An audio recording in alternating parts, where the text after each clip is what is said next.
यही है, कहाँ आप भूले पड़े। आप कुछ नहीं कर सकते, वही सब कुछ करता है। लेकिन हिरण्याकश्यप को तो इतना अधिक क्रोध था, वो माना ही नहीं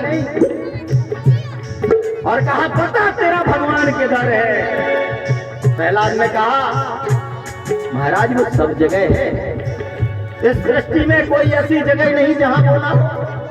अरे आप मेरा वाला चश्मा लगा ले तो आपको तुरंत दिखने लगेगा। आपके चश्मे से नहीं दिख रहा, क्योंकि आपने जो चश्मा लगा रखा है उसमें बहुत धूल जमी हुई है। तब तो हिरण्याकश्यप ने जब बार बार प्रश्न किया कि कहां है तेरा प्रभु, तो सामने खंबा दिखा। प्रहलाद ने कह दिया, बोले कहां है? बोले इस खंबे में। बोले इसमें है? बोले इसमें भी है।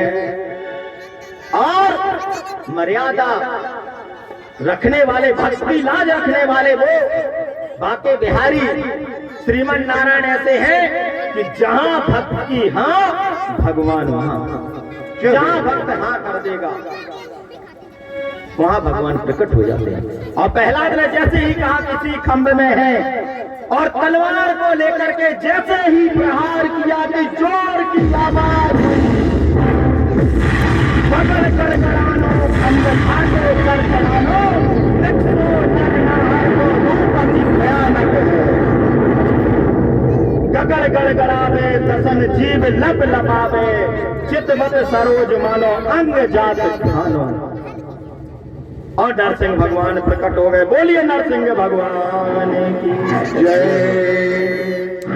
भयंकर रूप में नरसिंह भगवान गर्जना करते हुए प्रकट हो गए। एक क्षण के लिए तो हिरण्याकश्यप कांप गया। इतनी तीव्र गर्जना हुई, कांप गया हिरण्याकश्यप, भयभीत हो गया, जमीन में गिर गया, उठा और सोचने लगा अरे मुझको तो मरना ही नहीं है, मैंने तो इतने वरदान पाए हैं, मैं वैसे ही डर रहा हूं, मैं तो अमर हूं।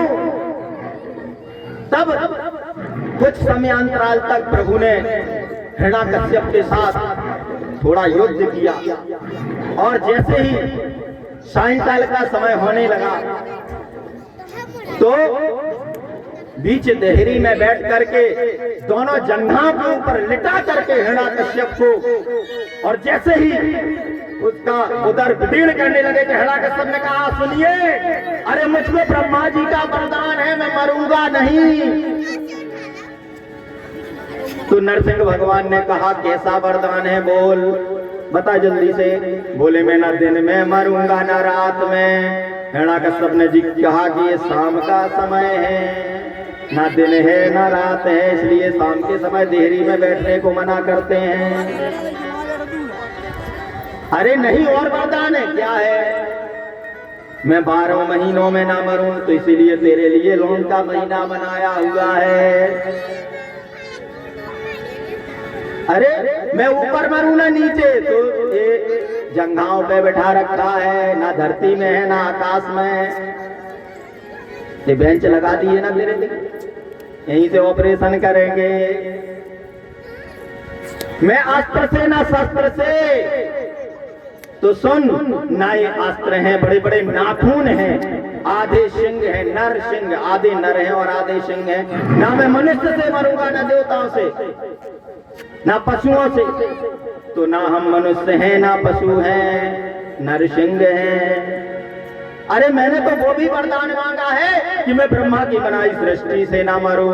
अबे सुन मूर्ख, ब्रह्मा को मैं ही बनाता हूं, इसलिए अब तेरी व्यवस्था है, इसलिए ना अस्त्र ना शस्त्र, ये नाखून ही पर्याप्त है। और हिरण्याकश्यप का उदर विदीर्ण कर दिया।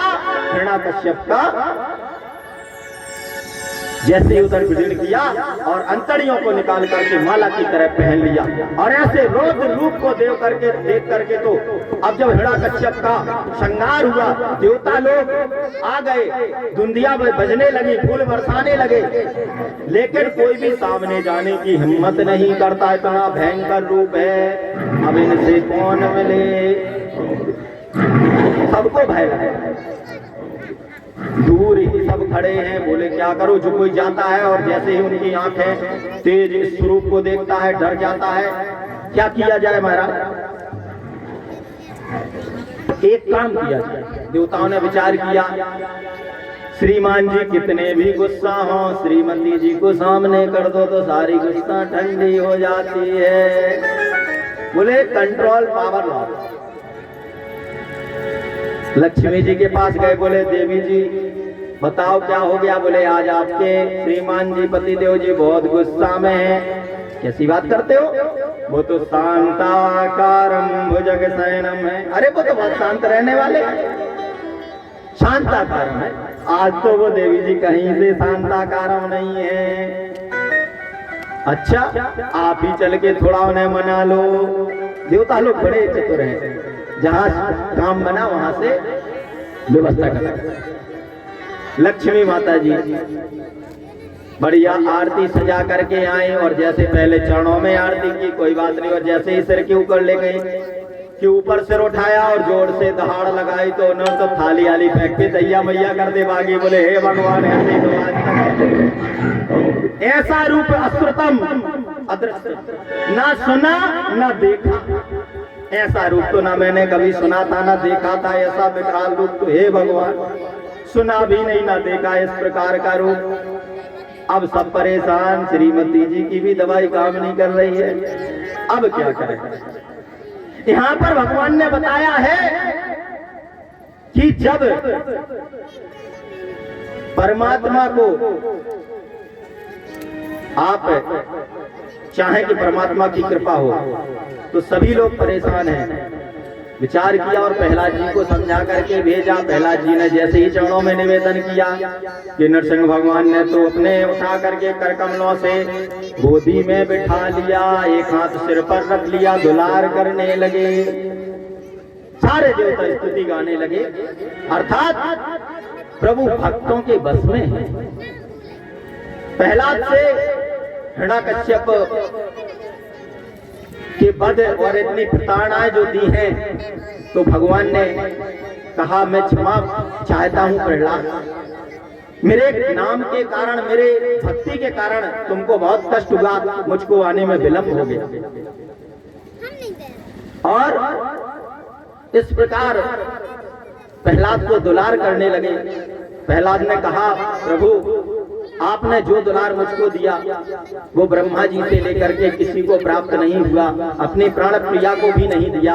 वह अनुराग मुझे मिला है, यह आपकी अनंत कृपा है। और प्रहलाद को आशीष दे करके और प्रहलाद ने कहा कि मेरे पिता की अधोगति ना हो, मांगो आप प्रहलाद, वरदान मांग लो। तो प्रहलाद ने प्रश्न किया कि महाराज मेरे पिता ने बहुत आपको गालियां दी हैं, इसलिए कहीं मेरे पिता की अधोगति ना हो जाए। तब श्री भगवान ने कहा कि सुनिए प्रहलाद, आप जैसा वैष्णव भक्त जिस परिवार में पैदा होगा वहां त्रिसप्त भी, अर्थात 7-7-7 3 बार, 7-7 की 3 पीढ़ियां उसकी तर जाती हैं। अरे तुम तो ठीक, तुम्हारे पिताजी तो ठीक, 3-7 पीढ़ियां नीचे की, दादा परदादा पितामह से लेकर के, और 7 पीढ़ियां आने वाले, नाती बेटे पोते प्रपौत्र, और 7 कौन सी तीसरी, नाना नानी मामा मामी वाले पक्ष की 21 पीढ़ियां तर जाती हैं जहां तुम्हारे जैसा वैष्णव भक्त पैदा होता है। प्रहलाद तुम ऐसे परम भक्त हो कि आपके इस भक्ति से तो आपके परिवार का, आपके पिता का किसी भी तरीके से अधोगति होने का प्रश्न ही नहीं बनता। और इस प्रकार से महाराज प्रहलाद जी को वरदान दे करके और आगे फिर मनमंत्रों का व्याख्यान आता है। मनमंत्रों की कथा में एक गज और ग्राह की कथा आती है। एक हाथी, बड़ा मदमस्त हाथी था, बहुत ही मत वाला था, सैकड़ों हथनियां साथ में झुंड में घूमता था, जंगल में विचरण करता था। और एक दिन तालाब में गया, जल क्रीड़ा, जल में पहुंचा, पानी पिया, सुंदर जल भरा हुआ था। तो हाथी को लगा थोड़ा सूंड से भर के बड़ा फव्वारे की तरह फेंकता है, तो अपने पीठ पर जोर जोर से सूंड से भर के पानी डालने लगा और इतना उत्पात मचाया कि सारे तालाब का जल कीचड़मय बना दिया। और उसमें रहने वाले जल के जिनका अधिकार बड़ा तगड़ा रहता है, ग्राह का, मगरमच्छ का, मगरमच्छ तो जल में अपना वास्ता है, तो मगरमच्छ को गुस्सा आया और उसने पैर पकड़ लिया। अब जब पैर पकड़ लिया गज का, तो उसने प्रयास किया, ने पहले तो उसने कोई गौर नहीं किया, फिर खींचा पैर को, ताकत लगाई, किनारे तक आ गया गज, किनारे तक आया। और जैसे ही मगरमच्छ ने ताकत की कि वो अंदर तक फिर घसीट करके ले गया। ऐसे लगातार चलता रहा, दोनों का युद्ध होता रहा। यह युद्ध निरंतर चला। अंत में स्थिति ये हुई कि उस गज की शक्ति घटने लगी। कहते जल में रह के मगर से बैर, अरे जल के अंदर तो मगर की शक्ति ज्यादा है। जब शक्ति घटने लगी तो उसने कहा देवियों तुम भी कुछ मदद करो मेरी, अरे तुम परिवार के हो। तो सूंड में सूंड विधा करके हथनियों ने भी खींचना चाहा, लेकिन महाराज वो तो मुश्किल रहा, अंत में स्थिति हुई नहीं खींच पाए। तो धीरे धीरे करके एक एक करके हथनियों ने छोड़ करके वहां से जाना प्रारंभ कर दिया। गज ने कहा कि ऐसा क्यों करती हो देवियों, मुझको छोड़ के जा रही हो। बोले देखो श्रीमान जी, इतने दिन हो गए यहाँ, आपको घर में बच्चे भूखे, अब आपको कहाँ तक इंतजार करें, या तो आप बाहर आ जाते तो आ नहीं सकते, तो अंदर ही चले जाओ। और हम लोग जाते हैं। तब तो गज को बड़ी गिलानी कि प्रीतम जान लियो मन माही, अपने सुख से ही जग बांधो, तो काहू को नाही। कि सुख में आन सबई मिल बैठत, रहत चहूं दिस घेरे। विपत पड़ी सब ही संग छाड़त, को नया बत नेरे। महाराज विपत्ति पड़ जाए तो फिर कोई पास में नहीं आता, धन संपत्ति है तब तक तो दूर से ही महाराज जी राम राम ना सुन पाओ तो अरे सुना नहीं आपने राम राम, भाई साहब राम राम 4-4 बार होती है। ये सारा जगत ऐसे ही बंधा हुआ है स्वार्थों से। अब तो जब परिवार का सारा भरोसा टूट गया गज को, और जब सारे परिवार के रिश्ते नातों के भरोसे टूट जाते हैं, फिर तब याद आती है किसकी? बोलो जय श्री राम। और फिर गज ने भी भगवान की पुकार की, और भगवान की पुकार की तो प्रभु का नाम स्मरण नहीं, सिर्फ प्रभु का स्मरण किया और प्रभु आ गए। और उन्होंने गज की सूंड पकड़ के खींचा तो नीचे पैर में लिपटा हुआ ग्राह था, मगरमच्छ था, तो उसको चक्र सुदर्शन से ग्राह का गला काट दिया और ग्राह का उद्धार हो गया। हाथी ने कहा, गज ने कहा कि महाराज मैंने आपको पुकारा है और आपने आकर के मुक्त अपना परम धाम मगरमच्छ को पहले दिया है, ग्राह को पुकारा मैंने, जाप मैंने किया और पहले मुक्ति इसकी कर दी, बाद में गज मुक्त हुआ। ऐसा क्यों? तब भगवान ने कहा सुनिए, जो प्रभु के मेरे भक्त हैं और जो भक्तों से भी जुड़ा है, उन भक्तों से जो जुड़ गया है तो उनकी मैं मुक्ति भक्त से पहले कर देता हूं। ये गज और ग्राह की स्थिति में हुआ। तो गज और ग्राह मुक्त हो गए। पूर्व जन्म के गंधर्व के एक ऋषि का कभी भी जैसे बार बार जो सच्चे संत हैं उनका तिरस्कार नहीं होना चाहिए और परम संतों का आदर अवश्य होना चाहिए, संतों से सद्गुणों लेना चाहिए। तो एक संत का अपमान करने के हू नाम के गंधर्व हैं, तो हमेशा हंसते रहते थे। तो उसने जा करके गुरुजी के समक्ष, संत थे और ऐसे अकड़ करके हाथी की भांति खड़े होकर के किया, गुरुजी प्रणाम। प्रणाम करने से ही समझ में आ जाता कि किस भाव से कर रहा था। तो उन्होंने कहा, बड़ा हाथी की तरह मत वाला होकर के चलता, जा तू हाथी हो जा। दूसरा जो हू गंधर्व था वो गया एक दिन, तो संत जी जल में सूर्य भगवान को जल दे रहे थे, तालाब में खड़े, पानी में घुस गया नीचे से, संत जी का पैर पकड़ लिया। वो तो घबरा गए कि क्या नीचे से पैर पकड़ लिया क्या, झटपटाने जैसे। तो खड़ा होकर के बोले, गुरुजी दंडोत। मैं दंडोत कर रहा था, आप घबरा गए। बोले, मूर्ख, ऐसे दंडोत किया जाता है? पानी में घुस करके मगरमच्छ की भांति पैर पकड़ता है, जा तू मगरमच्छ हो जा। और आज दोनों का इधर मिलन हुआ और दोनों का भगवान ने उद्धार कर दिया। कहने का तात्पर्य, संत का श्राप भी आप जहां जहां देखेंगे संतों ने श्राप दिए हैं, अंत में उनको भगवान मिले हैं। जिनको भी श्राप मिला उनकी मुक्ति श्रीमन नारायण ने की है, प्रभु ने की है। इसलिए संतों का चाहे श्राप मिले चाहे वरदान मिले, कोशिश यही हो कि किसी भी स्थिति में संत का अपमान ना हो, संत का सम्मान हो, संत के सद्गुणों का हम आचरण में लाएं। इसीलिए बार बार कहा जाता है कि संतन के संग लाग रे, तेरी अच्छी बने।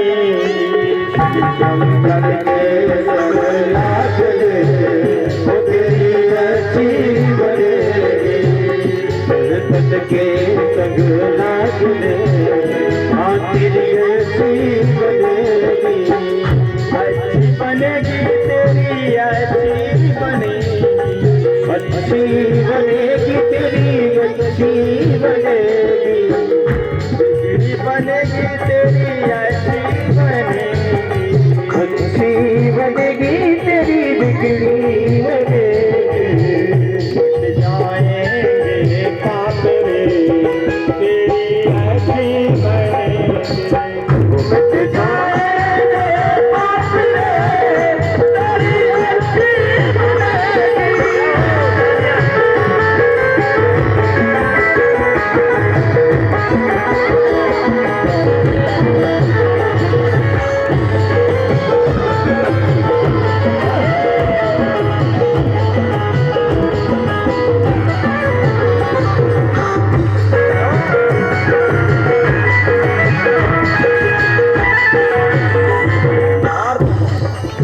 किन की बन गई? गुरु जी की बन गई, प्रहलाद जी की बन गई, गुरु जी की बन गई, प्रहलाद जी की बन गई, गुरु जी की बन गई, प्रहलाद जी की बन गई, गुरु जी की बन गई, प्रहलाद जी की बन गई। हरि कीर्तन में लाग रे हो, अच्छी बनेगी। हरि कीर्तन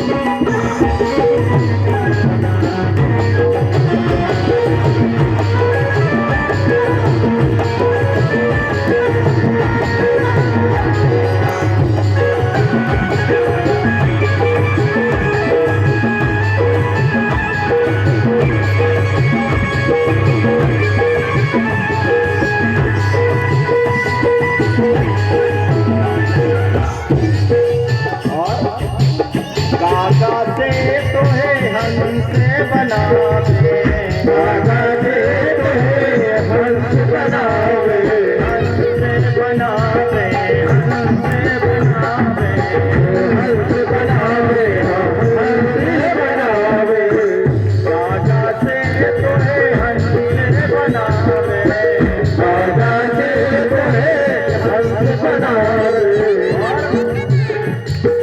मिट जाए दिल के दाग रे, तेरी अच्छी बनेगी, मिट जाए दिल के दाग रे, तेरी अच्छी बनेगी।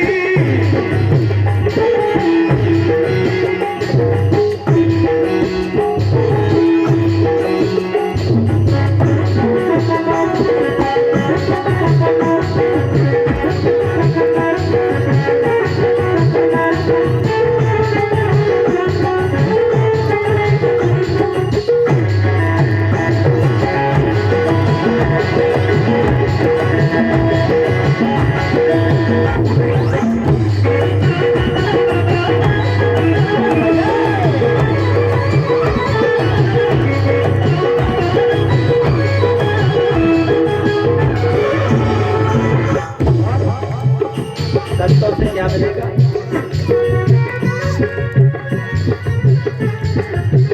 संतन के संग भक्ति बढ़ेगी, संतन के संग भक्ति बढ़ेगी, संतन के संग भक्ति बढ़ेगी, संतन के संग भक्ति बढ़ेगी, भक्ति से तेरी शक्ति बढ़ेगी, भक्ति से तेरी शक्ति बढ़ेगी, भक्ति से तेरी शक्ति बढ़ेगी, भक्ति से तेरी शक्ति बढ़ेगी। राम चरण अनुराग रे, अच्छी बनेगी, राम चरण अनुराग रे, तेरी अच्छी बनेगी। के अनुराग रे, तेरी अच्छी बनेगी।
दिनों से सो रहा है मोदी रात्रि में। जागे सके तो जाग रे, तेरी ऐसी बनी। जाग सके तो जाग रे, तेरी ऐसी बनेगी। तेरे सके जाग रे, तेरी ऐसी बनेगी। सके जाग रे, तेरी ऐसी बनेगी।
की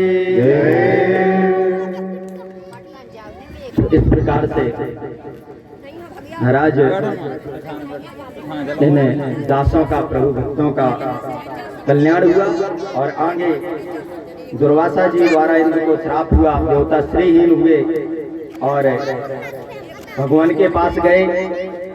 समुद्र मंथन हुआ। समुद्र मंथन में मंदराचल पर्वत को, बासुकी नाग को ला करके समाज विधि से आगे बढ़ना होगा। आज बांके बिहारी लाल का जन्मोत्सव है, प्रकटोत्सव है, इसलिए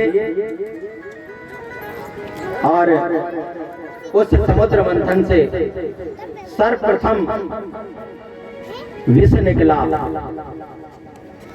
जहर जो निकला, तो उस विष के कारण जब भी जीवन में आप किसी कार्य को प्रारंभ करेंगे तो पहले विष निकलेगा। आप यदि सन्मार्ग के लिए कार्य कर रहे हैं तो निश्चित तौर पर विष ही मिलेगा। समाज के लोग आपको विभिन्न प्रकार के संबोधनों से संबोधित करेंगे, प्रयास करेंगे कि आप आगे ना बढ़े, मंथन को बंद कर दें, सत्कर्म ना कर सकें। इसलिए उस विष को पान करना पड़ता है और विष को जिसने पान कर लिया तो आगे समुद्र मंथन से क्या प्राप्त हुआ था? अमृत। और उस विष को कहा किसको ग्रहण कराया जाए, कौन ग्रहण कर सकता है? तो जहर का नाम जहां आया तो सारे लोग पीछे हो गए। तो बाबा भोलेनाथ को कहा गया आप इसको ग्रहण कर लो। भोलेनाथ ने पार्वती जी से कहा, देवी ये सारे देवता कह रहे हैं कि तुम जहर को पी लो, बताओ हम क्या करें? पार्वती जी ने कहा महाराज, उन्होंने सोचा अगर हम कहते हैं पी लो तो कहेंगी आपको हमारे प्राणों की बिल्कुल भी चिंता नहीं है, ऐसी प्राण प्रिया। तो कहने लगे महाराज आप वही करो जिससे संसार का कल्याण हो। तो शंकर जी ने कहा मतलब हम जहर पी लें? बोले हम ये नहीं कहते प्रभु जी, हम तो ये कहते संसार का जिसमें कल्याण हो। अर्थात अब कल्याण कब होगा? ये जहर छोड़ देंगे तो सारा ये विश्व नष्ट हो जाएगा इस जहर से। तो इसको तो ग्रहण ही करना पड़ेगा। और अंत में शिव जी ने